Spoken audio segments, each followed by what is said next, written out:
Have you noticed the strange paradox in how we experience time?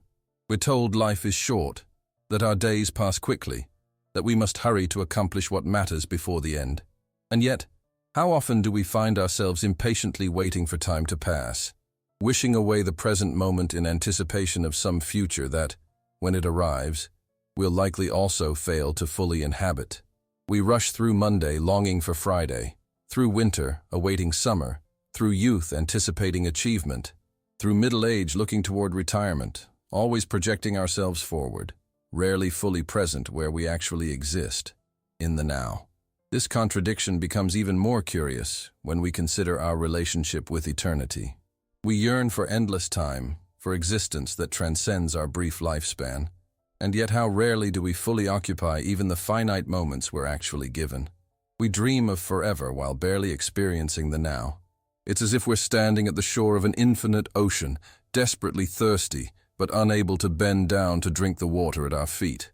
What's particularly revealing about this pattern is how it manifests in our deepest experiences. Think of those rare moments when you've been completely present, perhaps in creative flow, in passionate connection, in perfect stillness, or even in profound crisis. Time itself seems to transform in these instances.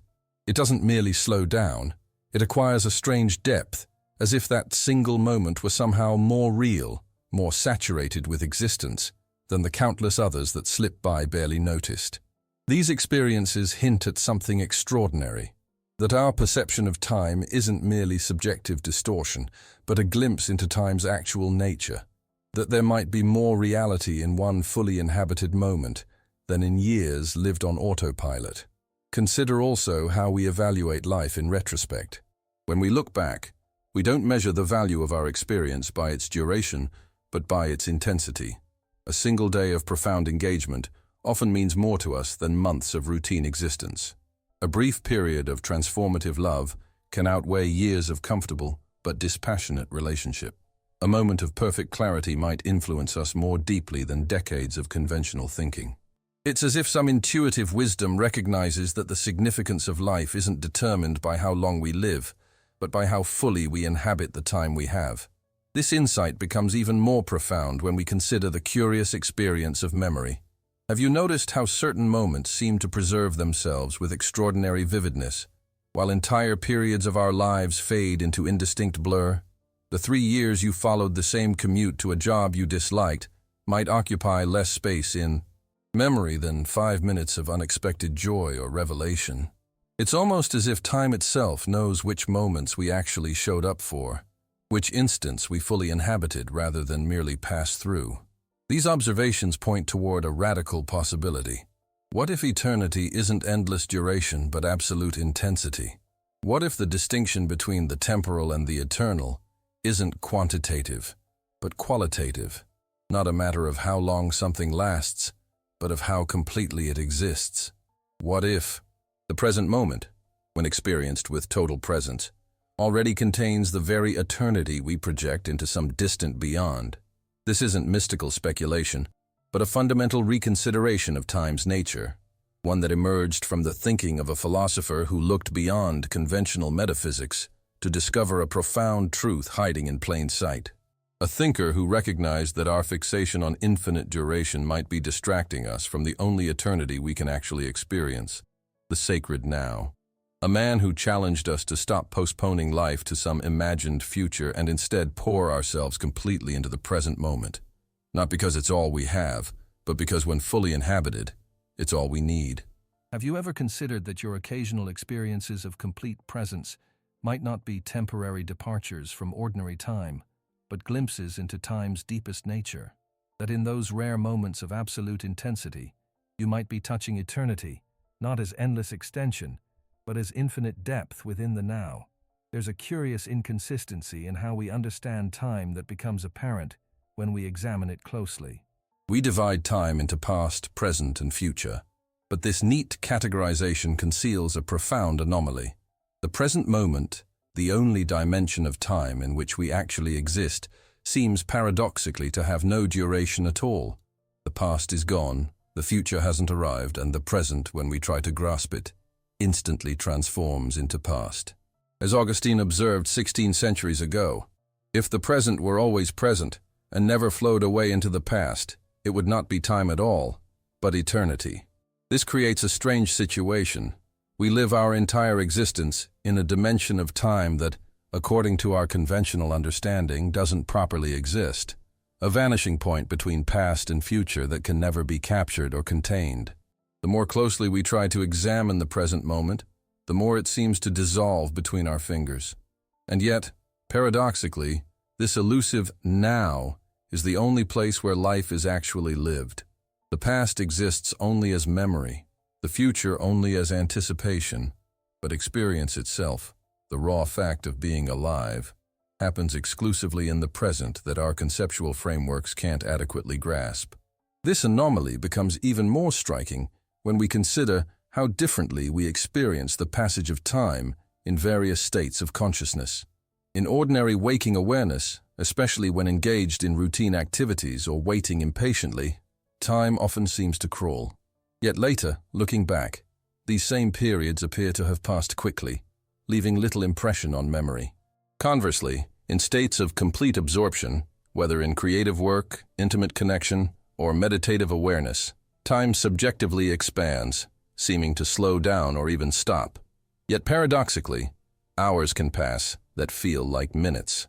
And in retrospect, these periods of intense presence often occupy far more space in memory than much longer periods of routine existence. What makes this pattern particularly revealing is how it contradicts our usual understanding of time as uniform and linear, flowing at the same rate, regardless of our subjective experience.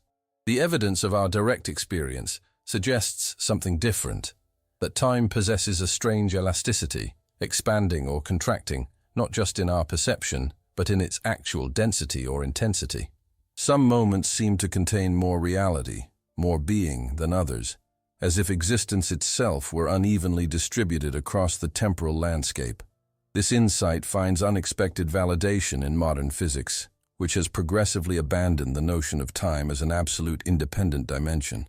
From Einstein's relativity, which showed that time flows at different rates depending on relative motion and gravitational fields, to quantum mechanics, which suggests temporal relationships may be even more fluid at the subatomic level, contemporary science increasingly portrays time not as a rigid container for events, but as an emergent property of interactions, something closer to a quality of experience than an independent dimension.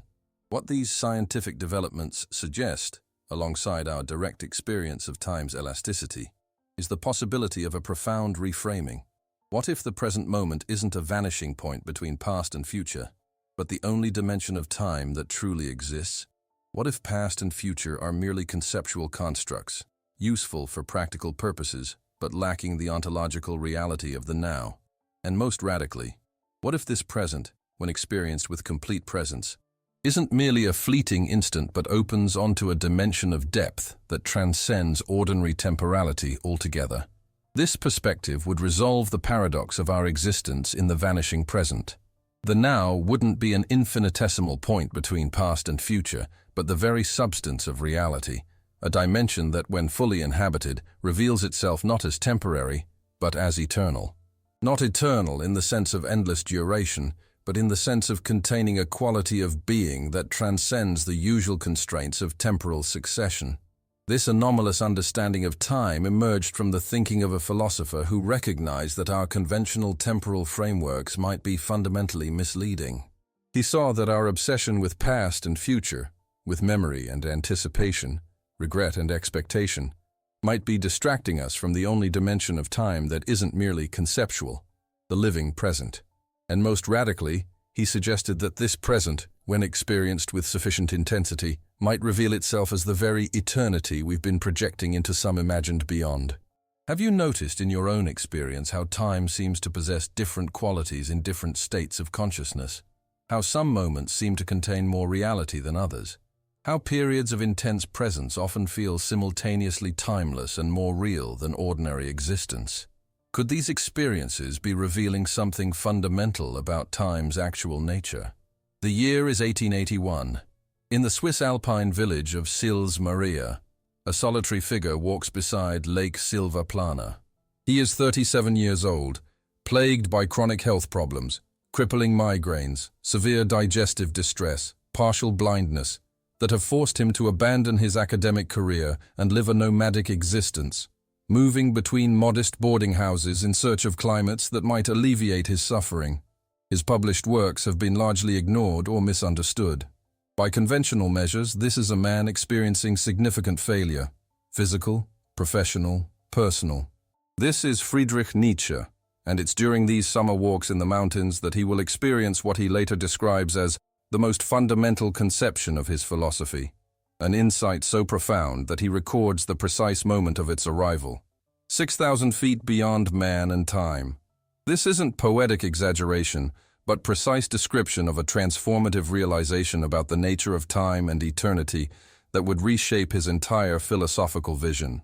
What prepared Nietzsche for this insight was a unique confluence of intellectual background and lived experience. Born in 1844 to a Lutheran pastor, he grew up immersed in Christian metaphysics, with its sharp division between temporal existence and eternal afterlife, between the fallen world of becoming and the perfect realm of divine being. His subsequent education as a classical philologist, a scholar of ancient languages and texts, exposed him to radically different conceptions of time, particularly the cyclic temporality of ancient Greek thought, with its emphasis on the recurrence of all things, rather than linear progression toward final judgment. But perhaps most significant was Nietzsche's direct experience of time's strange elasticity through his physical condition.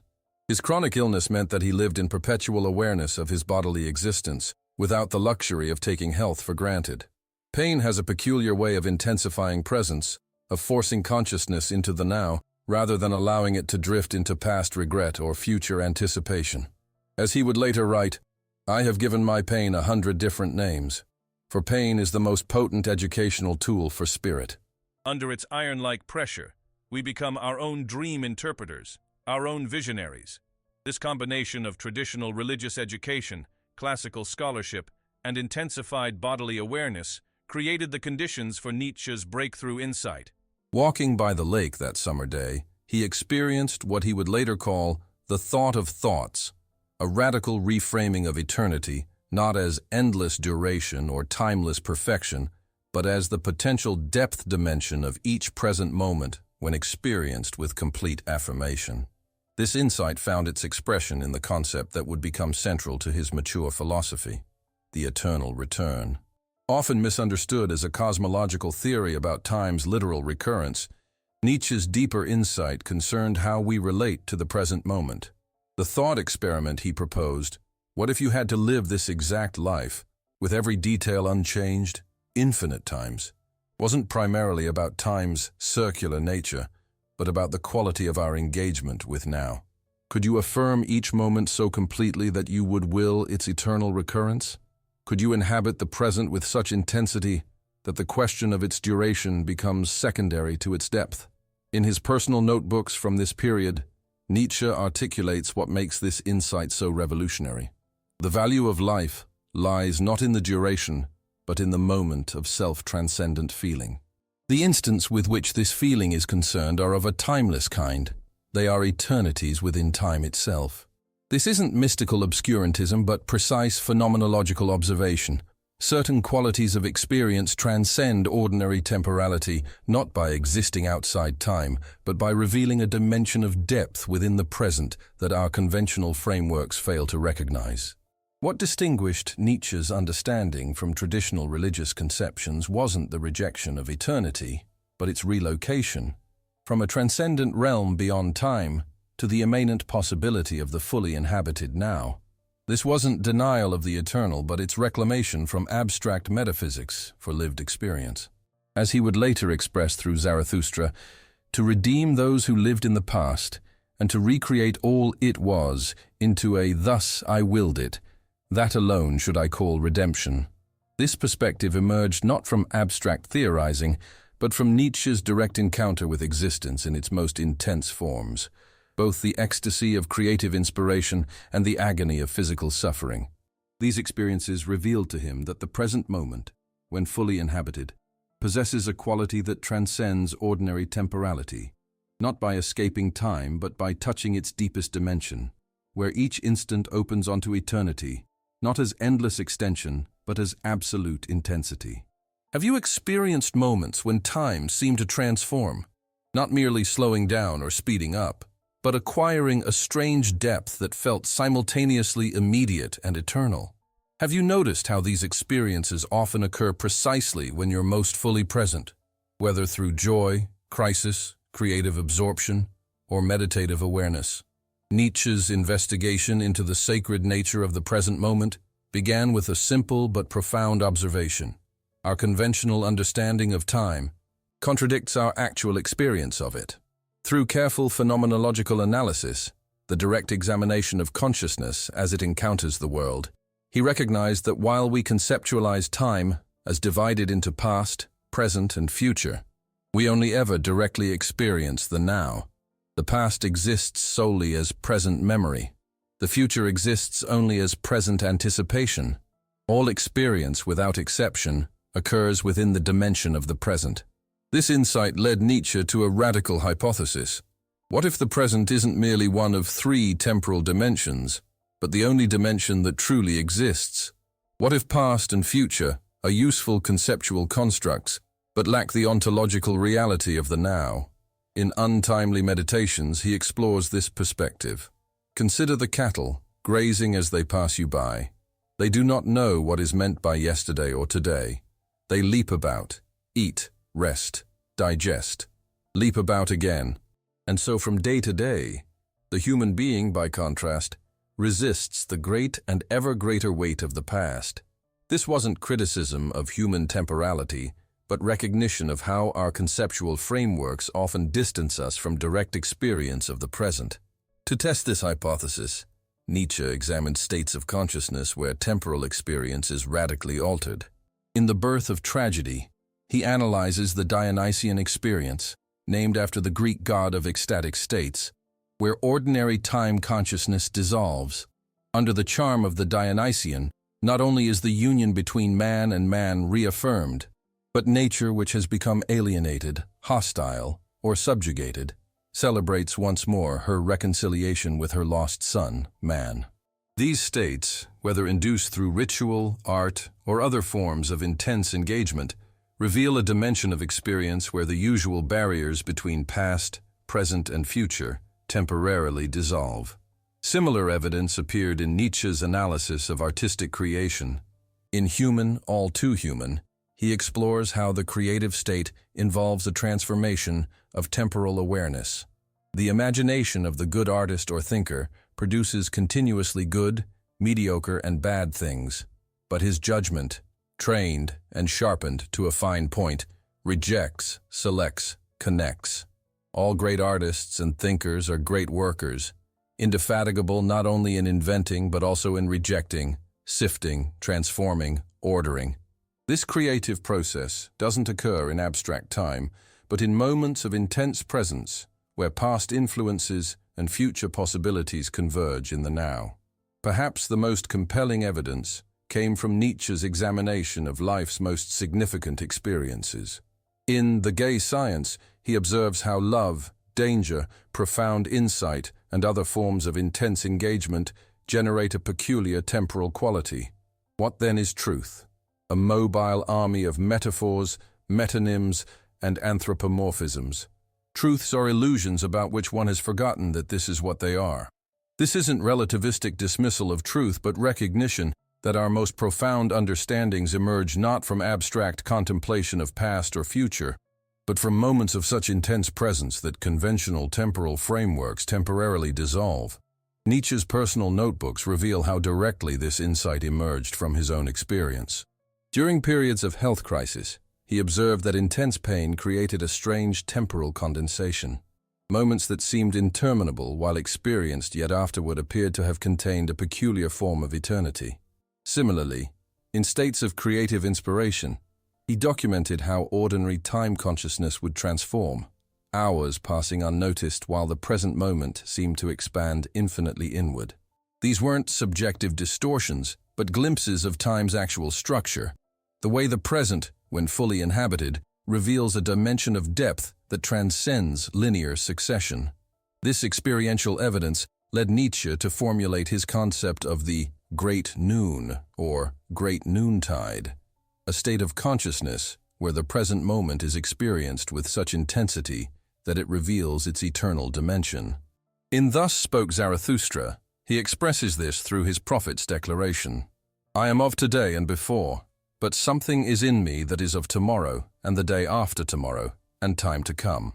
This isn't mystical obscurantism, but precise description of how complete presence in the now opens access to a dimension that transcends conventional temporality, not by escaping time, but by revealing its deepest nature. The philosophical implications of this insight were revolutionary.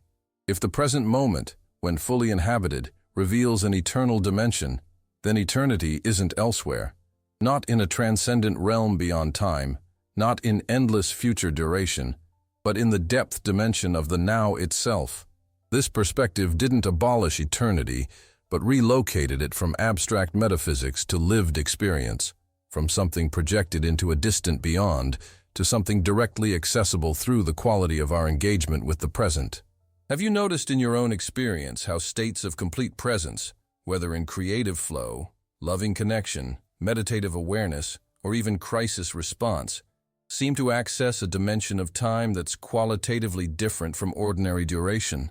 How these moments, while temporally finite, seem to contain a strange form of infinity, not as endless extension, but as infinite depth within the now. As Nietzsche deepened his investigation into the sacred quality of the present moment, he encountered a profound question.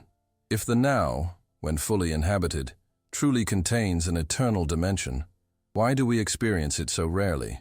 Why do we spend most of our lives mentally projecting into past or future, rather than fully occupying the only dimension of time in which we actually exist? This inquiry led him to identify specific psychological and cultural patterns that consistently pull us away from presence, mechanisms of temporal evasion that he came to see as fundamental to the crisis of modern consciousness. In On the Genealogy of Morals, Nietzsche explores how certain moral frameworks systematically devalue the present in favor of past or future.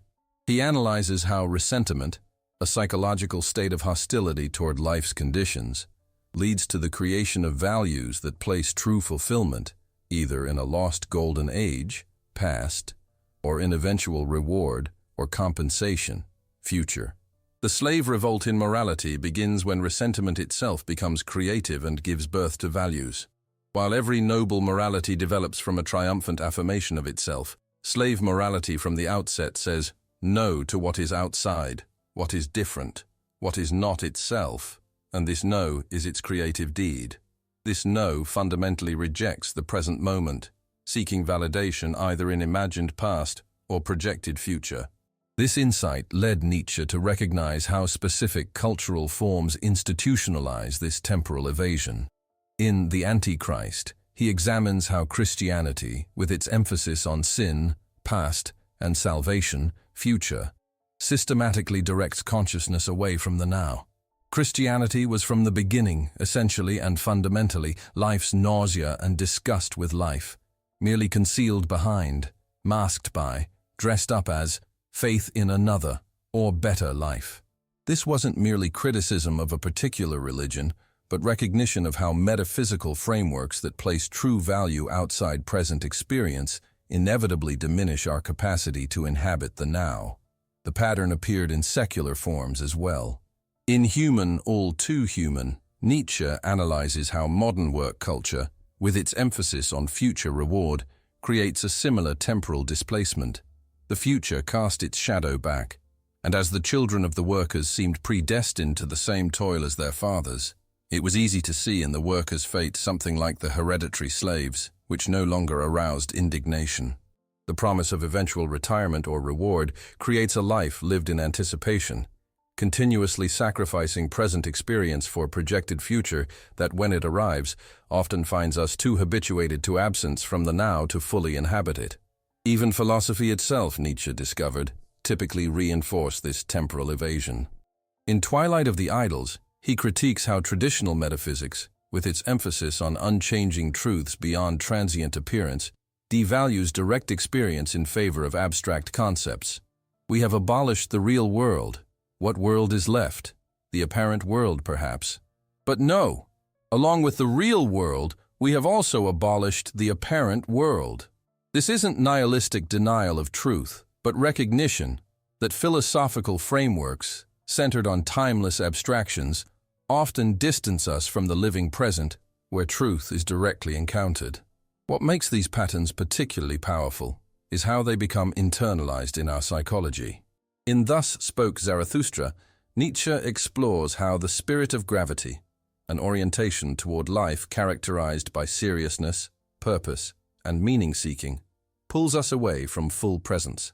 And when I saw my devil, I found him serious, thorough, profound, solemn. He was the spirit of gravity. Through him all things fall. This gravity isn't merely external imposition, but our own psychological tendency to transform the lightness of direct experience into the heaviness of purpose, meaning, and judgment. Mental processes that invariably pull us from the now into conceptual frameworks oriented toward past or future. The result of these combined forces, moral, cultural, philosophical, psychological, is what Nietzsche diagnosed as the disease of historical consciousness, a state where direct experience of the present is continuously compromised by excessive awareness of past and future. In Untimely Meditations, he writes, "There is a degree of sleeplessness, of rumination, of historical sense, which damages every living thing and finally destroys it, be it a human being, a people, or a culture." This isn't rejection of historical awareness, but recognition that when it dominates consciousness, it prevents us from fully inhabiting the present moment where life is actually lived. These insights led Nietzsche to a revolutionary understanding. Accessing the eternal dimension of the now isn't primarily about developing special techniques or achieving rare states of consciousness, but about removing the psychological and cultural barriers that habitually pull us away from the present. What's required isn't the addition of something new, but the subtraction of what prevents us from experiencing what's already here, the sacred quality of the now when encountered without the continuous mental movement toward past or future. Have you noticed in your own experience how various forms of temporal evasion, regret and nostalgia about the past, anxiety and anticipation about the future, consistently pull you away from full presence in the now? How certain cultural frameworks and psychological tendencies seem specifically designed to prevent us from inhabiting the only moment in which we actually exist. As Nietzsche continued his exploration, a profound pattern began to emerge, one that connected individual psychology with cultural evolution, philosophical insight with direct experience. This pattern revealed something surprising. Our inability to fully inhabit the present moment isn't accidental, but functional. It serves specific psychological and cultural purposes that, while offering certain protections and advantages, ultimately separate us from the most sacred dimension of existence, the eternal quality of the now when experienced with complete presence. In The Gay Science, Nietzsche articulates this insight. The advantage of our times that counters its many torments consists in its wealth of historical perspectives, but it is only by straining the most vigorous fibers of our genius that we can at once feel ourselves rich heirs and poor men obliged to work from day to day. The pattern he identifies is paradoxical. Our capacity for temporal displacement, for mentally projecting into past and future, gives us certain forms of power and knowledge, but simultaneously diminishes our ability to experience the full intensity of the present moment. This pattern becomes clearer when Nietzsche examines specific manifestations across different domains. In psychological development, he observes how the capacity to delay gratification, to sacrifice present satisfaction for future reward, correlates with conventional success, but often at the cost of diminished capacity for immediate joy and wonder. In social evolution, he notes how civilizations develop increasingly complex temporal frameworks, extending consciousness further into past and future, gaining certain forms of power while losing the direct engagement with the now that characterizes less advanced cultures. What makes this pattern particularly revealing is how it manifests in our highest achievements. In Beyond Good and Evil, Nietzsche explores how even philosophy, art, and spirituality, practices that might seem oriented toward deeper presence, often become new forms of temporal evasion. The hermit does not believe that any philosopher has ever expressed his real and ultimate opinions in books. Don't we write books precisely to conceal what lies within us? The pattern extends even to our most elevated pursuits. We create frameworks of meaning that, while offering certain forms of understanding, ultimately distance us from direct experience of the living present. This insight led Nietzsche to recognize a fundamental tension in human existence. We develop capabilities for temporal extension, memory, anticipation, historical awareness, future planning, that enhance certain forms of power and knowledge, but these same capabilities consistently undermine our capacity to fully inhabit the present moment. This isn't a flaw in our development, but its intrinsic pattern, a trade-off between temporal reach and depth of presence that characterizes the evolution of consciousness itself. The pattern explains why simply understanding the importance of presence rarely transforms our experience. Our temporal evasion isn't merely conceptual confusion, but a deeply embedded structure in both individual psychology and cultural evolution. As Nietzsche writes in Human, All Too Human, all judgments about the value of life have developed illogically, and therefore unfairly. The actual process of all these judgments involves elements that fall by the wayside, while what remains, the result, is presented as if it had come to be all by itself. Our continuous mental movement away from the now isn't random error, but a system with its own internal logic and evolutionary advantages. This understanding doesn't lead Nietzsche to simple rejection of temporal extension. He recognizes that our capacity to mentally project into past and future, to learn from history, to plan ahead, to consider consequences, represents genuine evolutionary achievement. The challenge isn't to eliminate these capabilities, but to develop a new relationship with them, to use them consciously rather than being unconsciously used by them, to access their advantages without being dominated by their limitations. This perspective appears in Thus Spoke Zarathustra through the concept of the three metamorphoses of the spirit, the transformation from camel, bearing the weight of tradition and expectation, to lion, negating external authority, to child, creating new values from direct experience. The final stage doesn't involve regression to pre-conceptual consciousness, but integration of conceptual understanding with immediate presence, the capacity to engage past and future without being pulled from the eternal dimension of the now. The most profound aspect of this pattern is how it transforms our understanding of spiritual development itself. If our habitual absence from the present isn't accidental but functional, serving specific psychological and evolutionary purposes, then genuine presence isn't achieved through simple techniques or momentary practices, but through fundamental transformation in our relationship with existence. It requires what Nietzsche calls amor fati, love of fate, an orientation toward life that doesn't seek escape from its conditions, but complete affirmation of them, including the tension between temporal extension and depth of presence that defines human consciousness. Have you recognized in your own experience how your capacity to mentally project into past and future, to remember, anticipate, plan, and reflect, while offering certain advantages, consistently undermines your ability to fully inhabit the present moment? Have you noticed how even your attempts to become more present often become new forms of temporal evasion, turning presence itself into a goal to be achieved in some imagined future rather than a quality to be embodied now? The implications of Nietzsche's insight into the sacred quality of the present moment extend far beyond abstract philosophy, transforming our understanding of fulfillment, ethics, spirituality, and even the meaning of existence itself.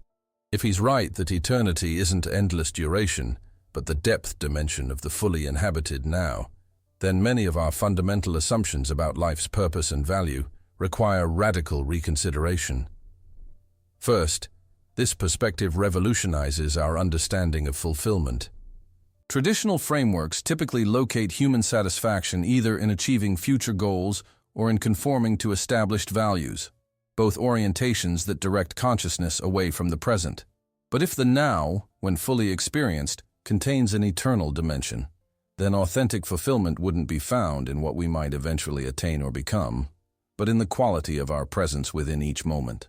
As Nietzsche expresses in The Gay Science, "What is all the joy I seek? It is only a mask. What is all my work? Only to say what I am, what I mean." True joy isn't future achievement, but present authenticity, the capacity to fully inhabit each moment without internal division or resistance.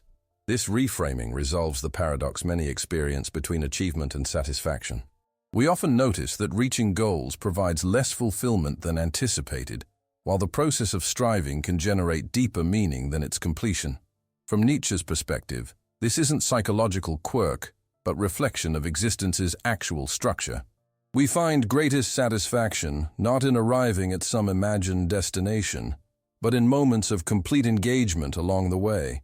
Instants where our full presence in the now touches the eternal dimension that no future achievement, however impressive, can provide. Second, this insight transforms ethics. Conventional morality typically evaluates actions based on their past causes, intentions, or future effects, consequences. But if the sacred quality of existence is found in the depth of the present moment, then the highest ethical criterion wouldn't be adherence to past principles or production of future outcomes, but the quality of presence embodied in each act. As Nietzsche suggests in Beyond Good and Evil, what is done out of love always takes place beyond good and evil. This isn't moral relativism, but recognition that actions performed with complete presence possess a quality that transcends conventional ethical categories, a sacred dimension that neither rule-following nor outcome calculation can capture.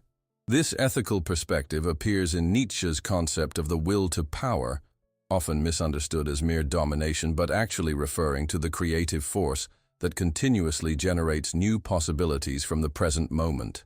In Thus Spoke Zarathustra, he expresses this through his prophet's declaration. "And this secret spoke life herself unto me. Behold, said she, I am that which must ever surpass itself." The highest ethical expression isn't conformity to fixed standards, but creative engagement that continuously transcends previous limitations, a quality that can only be embodied in the fully inhabited present. Third, this understanding radically reframes spirituality. Traditional religious paths typically orient consciousness either toward past origins, paradise lost, or future fulfillment, salvation, enlightenment, heaven. But if eternity exists as the depth dimension of the now, then authentic spiritual development wouldn't involve temporal projection, but deepening capacity for presence. As Nietzsche writes in Human All Too Human, with a high degree of certainty, it can be proved that everything essential in human development occurred in primeval times. We modern men are beginning to form a chain which reaches back to those men, and we are doing this not with a regression to them, but only with our understanding of historical goals. True spirituality isn't return to origins or progress toward perfection, but recognition of the eternal quality already present in each moment when experienced without the internal division that characterizes ordinary consciousness.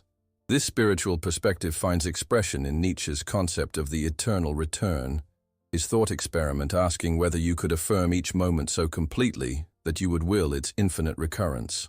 This isn't cosmological speculation about time's circular nature, but an existential test of presence. Can you inhabit the now with such totality that the question of its duration becomes irrelevant? Can you experience each moment with such depth that it acquires an eternal quality, not through endless repetition, but through absolute intensity? Perhaps most profoundly, this insight transforms our understanding of existence's meaning. If the sacred dimension of life is found in the depth of the present rather than in past origins or future culminations, then meaning isn't something to be discovered in metaphysical frameworks or achieved through historical progress, but a quality directly accessible in each moment when experienced with complete presence. As Nietzsche expresses in The Will to Power, if we affirm one single moment, we thus affirm not only ourselves, but all existence.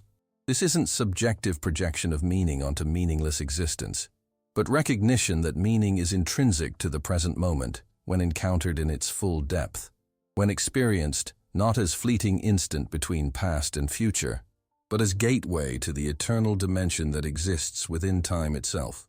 Have you experienced moments of such complete presence that they seem to contain their own form of perfection, not as temporary approximation of some future ideal, but as direct encounter with a quality of being that needed no further completion or justification? Have you noticed how these experiences, while temporally finite, possessed a strange form of infinity, not as endless extension but as infinite depth within the now itself? If Nietzsche's insight about the sacred dimension of the present moment is so profound, why hasn't it transformed our understanding of time and eternity? Why do we remain fixated on endless duration rather than depth of presence, on future salvation rather than present intensity? Nietzsche identified powerful systemic forces that work to keep us absent from the now, not through conscious conspiracy, but through institutional and psychological patterns that maintain our temporal evasion. Religious institutions have been perhaps the most obvious force perpetuating absence from the present. By locating eternity in a transcendent realm beyond temporal existence, these institutions fulfill deep psychological needs while simultaneously reinforcing hierarchical power structures. Nietzsche analyzes this dynamic in The Antichrist, showing how Christianity in particular replaced direct experience of the sacred now with promises of future reward contingent on current sacrifice, a temporal displacement that both consoles the suffering and renders them dependent on institutional mediation to access the eternal. This pattern extends beyond traditional religions to secular institutions that similarly profit from directing consciousness away from the present. Educational systems train students to sacrifice current experience for future achievement. Corporate structures motivate workers through deferred compensation. Entertainment industries sell temporary escape from a now rendered empty by these very displacements. Political systems promise future transformations that justify present limitations. In each case, institutional interests are served by maintaining the projection of consciousness away from the only moment where direct experience, and therefore potential liberation, actually exists. What makes these patterns particularly powerful is how they align with psychological tendencies that Nietzsche identified as fundamental to human development. In On the Genealogy of Morals, he explores how consciousness itself evolved primarily as a social regulatory function, the internalization of external authority that creates the divided self capable of self-restraint, of sacrificing immediate satisfaction for future advantage. This division, while generating certain evolutionary benefits, necessarily separates us from the wholeness of direct experience. The bad conscience that results isn't accidental byproduct but essential mechanism of social development, one that both enables civilization and prevents the complete presence that would reveal the sacred dimension of the now. Nietzsche's personal writings reveal his awareness of how threatening this insight was to established power structures. In a note from 1887, he writes, "My philosophy brings the triumphant idea, of which all other modes of thought will ultimately perish. It is the great cultivating idea. The races that cannot bear it stand condemned. Those who find it, the greatest benefit, are chosen to rule." This isn't advocacy for social dominance, but recognition that complete presence in the now represents radical liberation from systems of control that function precisely by maintaining absence from direct experience. A humanity fully present would be ungovernable by external authority because it would recognize the sacred dimension of existence as directly accessible rather than requiring institutional mediation. The result of these combined forces, institutional and psychological, is what Nietzsche diagnosed as nihilism, a condition where life itself seems to lack intrinsic value or meaning. But this condition isn't an inevitable result of metaphysical truth. It's the predictable outcome of temporal evasion that has become so habitual we mistake it for reality itself. When consciousness continuously projects into past and future, the present naturally appears empty, not because it actually lacks sacred dimension, but because we're never fully there to experience it. As Nietzsche writes in The Will to Power, nihilism represents the ultimate logical conclusion of our great values and ideals, because we must experience nihilism before we can find out what these values really had as their point. We require, sometime, new values. These new values wouldn't involve replacement of one metaphysical system with another, but fundamental reorientation toward the sacred dimension already present in each moment. A dimension that becomes accessible not through belief in new abstractions, but through liberation from the psychological and cultural patterns that maintain our absence from the now. This isn't rejection of institutions or return to pre-civilized consciousness, but integration that preserves the evolutionary advantages of temporal extension, while recovering the direct experience of the sacred that those very advantages have obscured. Have you noticed how various institutional frameworks, educational, economic, religious, political, systematically direct your attention away from the present moment? How certain psychological patterns, guilt about the past, anxiety about the future, continuous self-evaluation, maintain your absence from the only dimension of time in which you actually exist. If Nietzsche's insight about the sacred quality of the present moment is so liberating, why has it been consistently misunderstood, marginalized, or actively suppressed? The answers reveal how profoundly threatening this understanding is to established frameworks of meaning, systems of authority, and our own psychological defenses.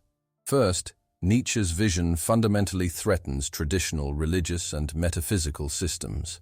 By locating eternity not in some transcendent realm beyond time, but in the depth dimension of the now itself, Nietzsche undermines the entire foundation of otherworldly spirituality.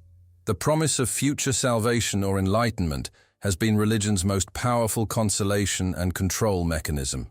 A perspective that finds the eternal within the present moment doesn't just modify these frameworks, but renders them obsolete. This explains why religious interpretations of Nietzsche have consistently distorted his thought, casting him as merely destructive, the philosopher who proclaimed God is dead without offering an alternative. But this caricature misses his actual position. In Thus Spoke Zarathustra, he writes, "Remain true to the earth, my brothers, with the power of your virtue. Let your gift-giving love and your knowledge be devoted to the meaning of the earth." Nietzsche wasn't simply negating traditional spirituality, but pointing toward a more profound understanding of the sacred, one found not in transcendent realms, but in the fully inhabited present. Second, Nietzsche's insight threatens established power structures that derive authority from promising future rewards in exchange for current sacrifice. Political systems, educational institutions, corporate entities, all depend on what he called the tradesman's philosophy, the notion that present experience can be legitimately exchanged for future benefit. A perspective that locates true value in the quality of presence within each moment fundamentally challenges systems that function by maintaining absence from the now. Nietzsche experienced this institutional resistance firsthand. His works were largely ignored by the academic establishment during his lifetime, and when they gained attention after his death, they were often selectively interpreted to neutralize their most revolutionary aspects. His insight about the sacred dimension of the present was typically reduced to mere existentialism or vitalism, philosophical positions that could be categorized and contained rather than transformative realizations that might liberate consciousness from institutional control. Third, and perhaps most significantly, Nietzsche's perspective challenges our psychological defenses against life's full intensity. In The Birth of Tragedy, he explores how we develop Apollonian structures, rational frameworks, conceptual systems, narratives of progress that protect us from direct encounter with the overwhelming power of immediate experience. Our continuous mental movement away from the present isn't merely conceptual error, but psychological defense against what he called the Dionysian dimension of existence, the raw intensity of being that, when experienced without mediating frameworks, can seem both ecstatic and terrifying. This psychological resistance explains why even those who intellectually understand the importance of presence rarely transform their actual experience. The patterns of temporal evasion that Nietzsche identified, guilt, resentment, anticipation, regret, planning, reminiscing, aren't just habits, but defenses against the vulnerability that comes with complete presence. To fully inhabit the now means encountering life without the protective filters of conceptual frameworks or narrative structures, a form of existential nakedness that many find too demanding to sustain. Nietzsche's personal journals reveal his awareness of how threatening his insight would be, not just to institutions but to individuals' psychological comfort. In a note from 1887, he writes, "My new path to yes, to be the opposite of those who are now constantly saying no. The frightful joy of saying yes, a rebound of extreme pride, the yes to all that has been put down, left aside, or that which didn't get its due." He understood that his affirmation of the present moment's sacred dimension would be resisted not because it's incomprehensible, but because it's too comprehensible. It reveals a possibility of direct encounter with the eternal that many find more challenging than abstract metaphysical systems that locate the sacred safely elsewhere. What makes this resistance particularly ironic is that the experience Nietzsche points toward isn't foreign to human consciousness, but one of its most fundamental capacities. Children naturally inhabit the present before being trained in temporal projection. Artists access this dimension through creative flow. Athletes experience it in states of peak performance. Even in ordinary life, moments of crisis or unexpected beauty often thrust us into complete presence.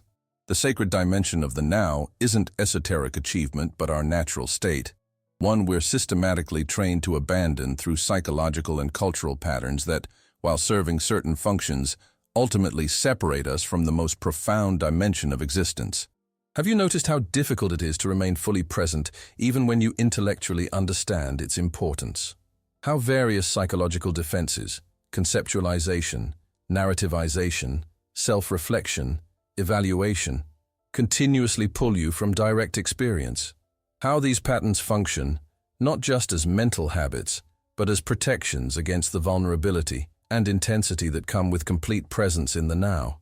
The final question isn't whether Nietzsche was right about the sacred dimension of the present moment. The evidence increasingly suggests he glimpsed something fundamental about time's actual nature. The question is what it means to live as if this understanding were true. How would our existence transform if we recognize that eternity isn't endless duration, but absolute intensity, that the now, when fully inhabited, already contains the very quality we project into some imagined beyond? The transformation begins with a fundamental shift in orientation. Instead of treating the present as means to future ends, as preparation, investment, or sacrifice justified by eventual reward, we might recognize each moment as inherently complete, containing its own form of perfection when experienced without the internal division that characterizes ordinary consciousness. As Nietzsche writes in "Thus Spoke Zarathustra," "Let the future and the furthest be the motive of thy today. In thy friend thou shalt love the Superman as thy motive." This isn't rejection of future vision, but recognition that its true purpose isn't to pull us from the present, but to infuse the present with greater depth, to reveal possibilities of intensity already latent in the now. This reorientation doesn't mean abandoning goals or commitments. Rather, it transforms our relationship with them. We pursue particular achievements not as sources of fulfillment always deferred to some later time, but as focal points that intensify our engagement with the present process. The value isn't in the future outcome, but in how pursuit deepens our experience of the now. The artist creates not just to produce finished works, but to access the sacred dimension of complete presence that the creative process makes available. The athlete trains not just for eventual victory, but for the transcendent quality of perfect engagement that athletic discipline enables. Each endeavor becomes not means to distant end, but opportunity for immediate depth. Perhaps most profoundly, this perspective transforms our relationship with time itself. Instead of experiencing the present as fleeting moment continuously slipping away, a vanishing point between regretted past and anxious future, we might encounter it as gateway to a dimension that transcends ordinary temporality altogether. Not by escaping time, but by entering so completely into its flow that we touch what Nietzsche called the eternal joy of becoming, a quality of experience that isn't defined by duration, but by depth of presence. As he expresses in The Gay Science, "What is all the joy I seek? It is only a mask. What is all my work? Only to say what I am, what I mean." True joy isn't future achievement, but present authenticity, the capacity to fully inhabit each moment without internal division or resistance. This approach to living doesn't require special conditions or esoteric practices. It's available in the most ordinary circumstances when encountered with extraordinary presence. Nietzsche himself found it in simple experiences: walks in nature, moments of creative inspiration, conversations with friends, even periods of physical suffering encountered without resistance. The sacred dimension of the now isn't elsewhere but here, not in rare states of consciousness, but in direct experience of whatever this moment contains when met with complete presence. If this perspective resonates with your experience, you've likely already touched the eternal quality Nietzsche describes. In moments of creative absorption, loving connection, meditative awareness, or even crisis response where ordinary self-consciousness temporarily dissolves. These aren't departures from reality, but glimpses of its deepest dimension, the sacred quality of existence that becomes accessible whenever we fully inhabit the present, without the continuous mental movement toward past or future that characterizes ordinary consciousness. This isn't a path for everyone. As Nietzsche acknowledges in Beyond Good and Evil, the noble soul has reverence for itself, meaning that this orientation toward the sacred dimension of the now requires a psychological strength that not everyone can muster. It demands willingness to encounter life without the protective filters of conceptual frameworks, narrative structures, or metaphysical consolations, a form of existential courage that's both utterly simple and extraordinarily demanding. But for those who recognize themselves in this vision, it offers not just philosophical perspective, but practical approach to living that aligns with time's actual nature. Not endless duration, but absolute intensity. Not eternal life, but eternal living. Not immortality, but the sacred quality of complete presence that makes the question of duration irrelevant, that transforms the now from fleeting instant to gateway of eternity. As Nietzsche writes in The Will to Power, if we affirm one single moment, we thus affirm not only ourselves, but all existence. Have you begun to discover that the eternity you seek isn't somewhere else, sometime else, but the sacred dimension of this moment when experienced without division, when inhabited so completely that it reveals the infinite depth already present in the eternal now?